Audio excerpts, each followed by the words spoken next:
नमस्कार। खबर उत्तराखंड में आप सभी का स्वागत है। मैं हूं आपके साथ यशी शुक्ला। रुख करेंगे खबरों का, लेकिन उससे पहले एक नजर सुर्खियों पर। रायपुर मिनी स्टेडियम ननूरखेड़ा में सीएम धामी मुख्यमंत्री चैंपियनशिप ट्रॉफी 2025-26 समापन समारोह में शामिल। सरस कॉर्बेट महोत्सव 2026 में वर्चुअल संबोधन। लालकुआ में आरएसएस के 100 वर्ष पूर्ण होने पर विराट हिंदू सम्मेलन भोला मंदिर के निकट पौरस चाल मैदान में आयोजन। फाल्गुन कृष्ण पक्ष अमावस्या पर हुआ आयोजन। प्रदेश में डीजीपी निर्देशानुसार ऑपरेशन क्रैकडाउन शुरू। पुलिस प्रशासन अलर्ट मोड पर, लगातार सत्यापन अभियान जारी। 2186 बाहरी लोगों का सत्यापन पूरा। चारधाम यात्रा 2026 को सुरक्षित बनाने पर जोर। सुव्यवस्थित और ऐतिहासिक बनाने की तैयारी तेज। लक्ष्मण निरंजनपुर भक्तनपुर मार्ग पर गुलदार का आतंक। गन्ने के खेत में कैमरे में कैद हुआ गुलदार। वन विभाग ने इलाके में सर्च अभियान चलाया। प्रदेश में बदला आज का मौसम का मिजाज। देहरादून सुबह से छाए बादल, कई दिनों से मौसम शुष्क। आप देख रहे हैं के न्यूज़, खबरों का सारथी। देहरादून से खबर। रायपुर मिनी स्टेडियम ननूरखेड़ा में सीएम धामी मुख्यमंत्री पुष्कर सिंह धामी ने चैंपियनशिप ट्रॉफी 2025-26 समापन समारोह में शामिल। युवा कल्याण एवं प्रांतीय रक्षक दल विभाग का भव्य आयोजन।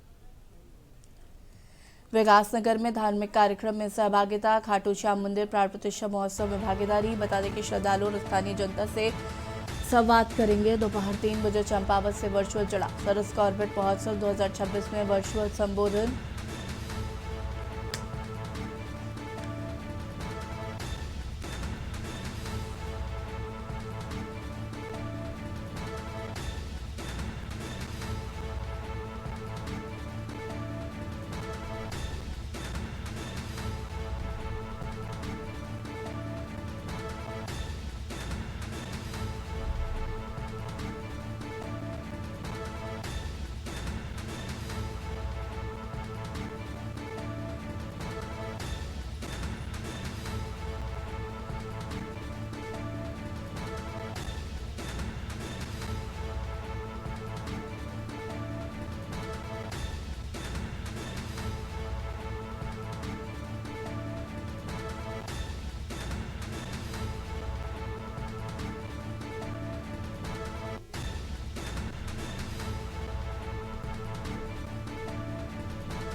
रायपुर मिनी स्टेडियम ननूरखेड़ा में सीएम धामी।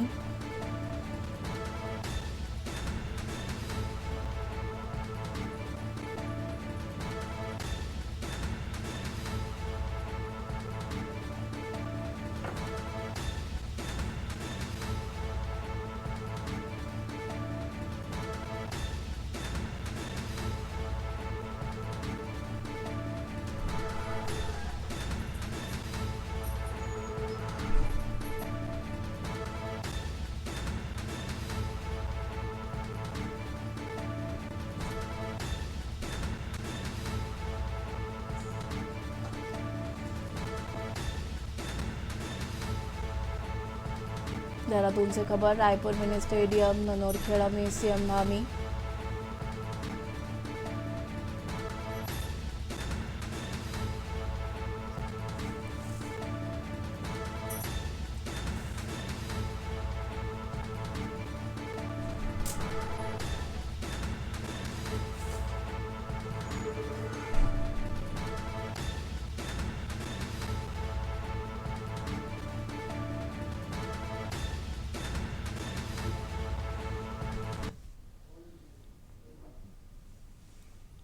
देहरादून से खबर। प्रदेश में बदला आज मौसम का मिजाज। देहरादून में आज सुबह से छाए बादल, कई दिनों से मौसम शुष्क बने रहने से बढ़ा तापमान।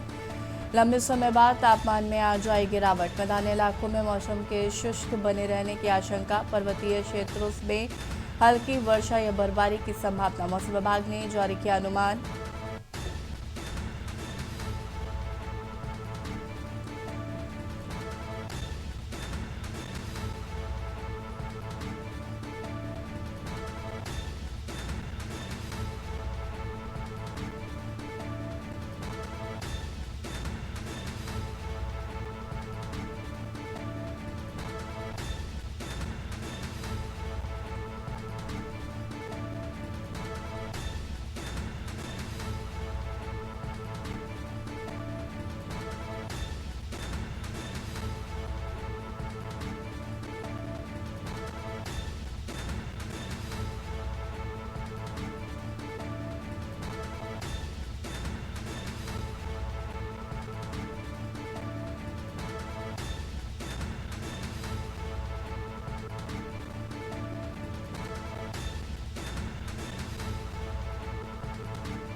लक्सर से खबर जहां पर निरंजनपुर भक्तनपुर मार्ग पर गुलदार का आतंक। गन्ने के खेत में कैमरे में कैद हुआ गुलदार।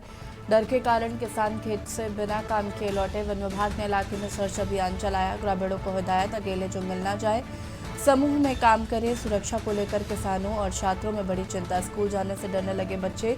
वन विभाग एक्टिव मोड में लगातार निगरानी।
राष्ट्रीय स्वयंसेवक संघ के 100 वर्ष पूर्ण होने के उपलक्ष्य में लालकुआ स्थित भोला मंदिर के निकट फॉरेस्ट चाल मैदान 25 एकड़ रोड पर विराट हिंदू सम्मेलन का आयोजन किया गया।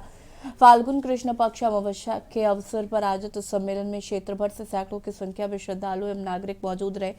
कार्यक्रम का उद्घाटन, दीप प्रज्वलन एवं सामूहिक वंदे मातरम गायन के साथ कार्यक्रम की औपचारिक शुरुआत की गई।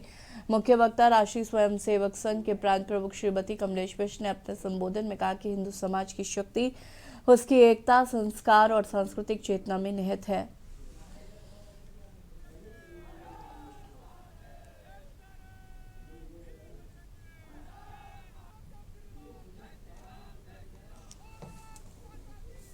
और सभी माताएं, बहनों और भाइयों, बुजुर्गों एवं बच्चों, आज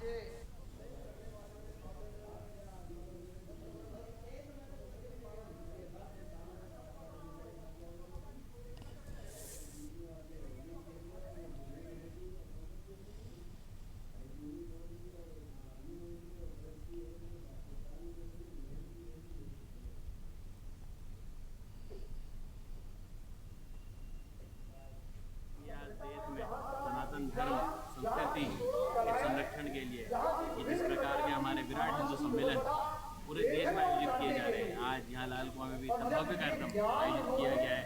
आप सभी इस प्रकार से देख भी सकते हैं। आज के इस कार्यक्रम में बड़े बुजुर्ग, युवा, छोटे छोटे बच्चे, हर वर्ग के लोग यहाँ पे उपस्थित हुए हैं। सालों से आपका आज़ादी के बात पे ये बहुत ज़रूरी था। देश के हालात बन रहे थे, डेमोक्रेसी चेंज हो रही थी, हम लोगों में एक एकता अन्यथा हम लोग बचे हुए लेकिन ये बहुत ज़रूरी है कि हम लोग एक हुए, क्योंकि राष्ट्र के लिए भी बहुत ज़रूरी है। उत्तराखंड सरकार ने आगामी चारधाम यात्रा 2026 को लेकर तैयारियां तेज कर दी है। राज्य के लिए आस्था और अर्थव्यवस्था की दृष्टि से बेहद महत्वपूर्ण मानी जाने वाली ये यात्रा प्रदेश की लाइफलाइन के रूप में देखी जा रही है। इसको ध्यान में रखते हुए सरकार ने वर्ष 2025 की यात्रा संपन्न होते ही अगली यात्रा की तैयारियां प्रारंभ कर दी थी। अब कपाट खुलने की तिथि घोषित होने के बाद व्यवस्थाओं को अंतिम रूप देने की दिशा में लगातार उच्च स्तरीय बैठकें की जा रही हैं।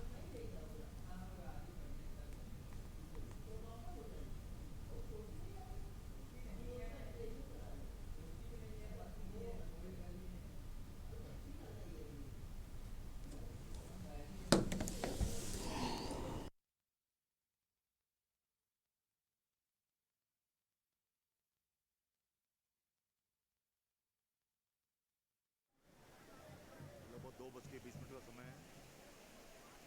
भीड़ कंट्रोल में।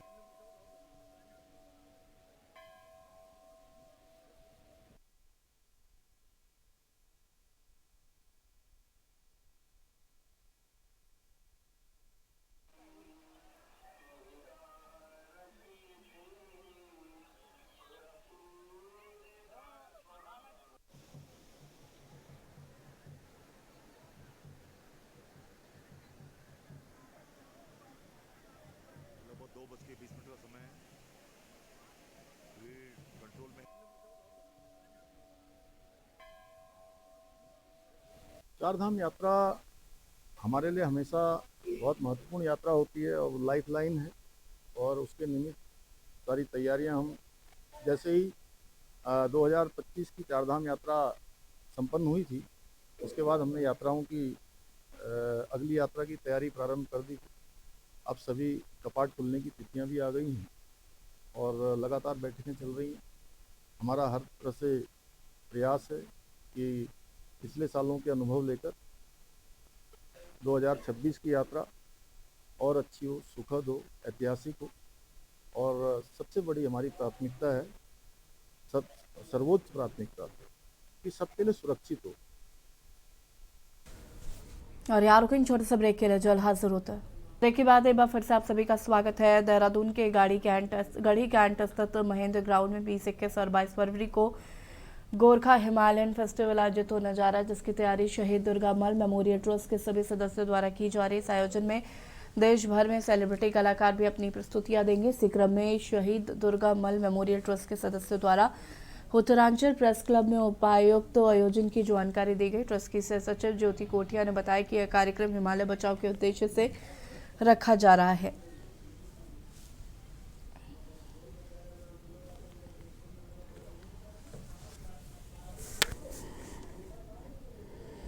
कोटिया गोरखा हिमालयन फेस्टिवल्स के जो ये हमारे शहीद दुर्गामल मेमोरियल ट्रस्ट की सचिव हूँ, और ये हमारा 3 दिवसीय कार्यक्रम महेंद्र ग्राउंड से जशवंत के नाम से जाना जाता है। 20, 21 और 22 3 दिवसीय कार्यक्रम है, जिसमें हमने मुख्य उद्देश्य सेव हिमालय को रखा है, हिमालय बचाओ। और इस कार्यक्रम में सबसे 3 दिवस में हमारा जो पॉलीथीन्स है वो बैन है।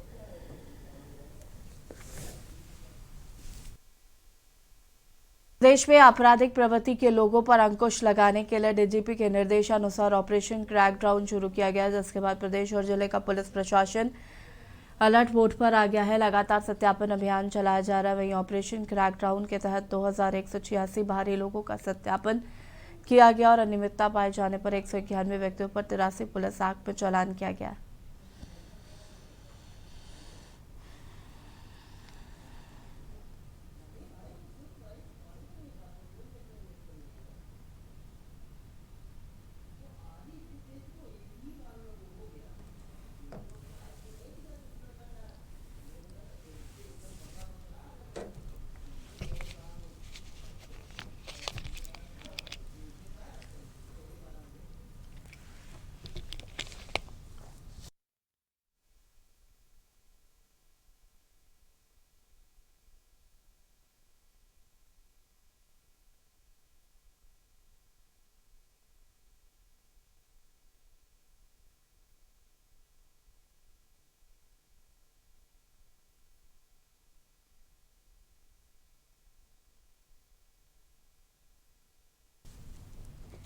एसएसपी देहरादून के निर्देशन में थाना बसंत विहार पुलिस ने गुमशुदा युवक दिगंबर देवान हत्याकांड का खुलासा करते हुए एक अभियुक्त को गिरफ्तार किया है। 11 फरवरी 2026 को शास्त्री नगर निवासी संतराम धीमान ने अपने 28 वर्षीय पुत्र दिगंबर धीमान की गुमशुदगी दर्ज कराई थी, जो कि 9 फरवरी को कोर्ट में पेशी के बाद घर नहीं लौटा था। जांच के दौरान पुलिस को पता चला कि दिगंबर के कुछ साथी भी उसी रात से लापता थे। मोबाइल सीडीआर विश्लेषण और सीसीटीवी फुटेज के आधार पर पुलिस ने संदिग्ध टैक्सी चालक राजनंदन निवासी न्यू पटेल नगर को हिरासत में लेकर पूछताछ की है।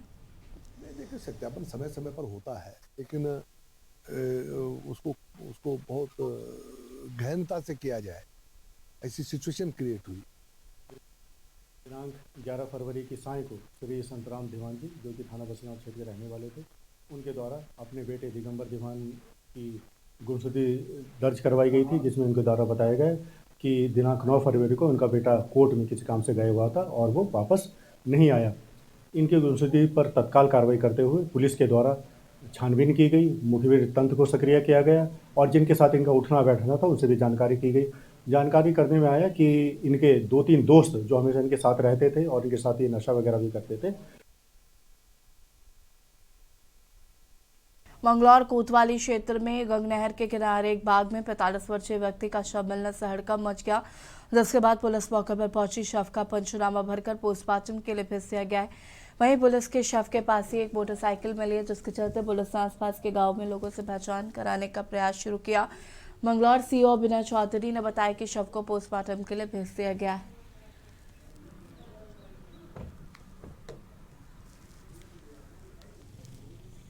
नमस्कार।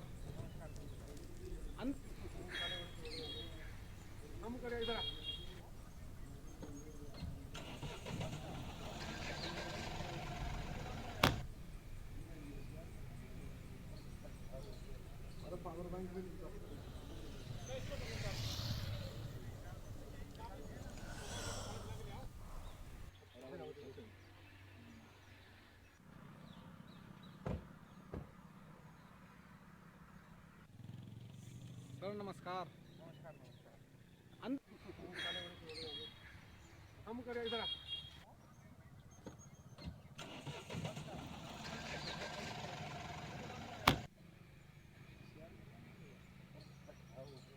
अरे पावर बैंक भी